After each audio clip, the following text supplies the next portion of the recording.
నటసింహ బాలకృష్ణ ఒక్కసారి కమిట్ అయితే ఎవరి మాట వినడు. అప్పటికే బరిలో ఎంతమంది ఉన్నా అస్సలు పట్టించుకోడు. బాక్స్ ఆఫీస్ పోరుకు సై అంటే సై అంటాడు.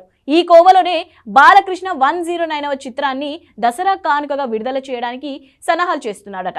అయితే ఇప్పటికీ దసరా బరిలో ఎన్టీఆర్ దేవర విడుదల తేదీ ఖరారు చేసుకుంది. దేవర చిత్రం పాన్ ఇండియా లెవెల్లో రిలీజ్ అవుతోంది.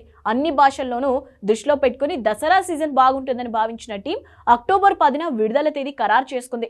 మరోవైపు తమిళం నుంచి రజనీకాంత్ వెట్టయ్యాన్ అదే టైంకు రిలీజ్ అవ్వబోతోంది. ఇప్పుడు బాలకృష్ణ 109 కూడా దసరా పైనే ఫోకస్ పెట్టడం ఫిలిం సర్కిల్స్ లో చర్చనీయాంశంగా మారింది. ఒకవేళ సెప్టెంబర్ 27న ఓజీ రాకపోతే ఆ తేదీన కూడా దేవర వచ్చే అవకాశం ఉందంటూ మరో ప్రచారం సోషల్ మీడియాలో జోరందుకుంది. అలాగే ఎన్బీకే 109 చిత్రాన్ని నిర్మిస్తున్న సితారా ఎంటర్టైన్మెంట్స్ దేవర హక్కులను పొందిందనే ప్రచారం కూడా ఉంది. ఒకవేళ నాగవంశీ దేవర హక్కులు పొంది ఉంటే బాబాయ్ అబ్బాయి మధ్య క్లాష్ అయినా ఏమాత్రం ఆసక్తి చూపించారు. మొత్తం మీద దసరా బర్లో బాలియా తారక్ మధ్య క్లాష్ ఉందా లేదా తెలియాలంటే ఎన్బీకే 109 రిలీజ్ డేట్స్ వచ్చే వరకు ఆగాల్సిందే.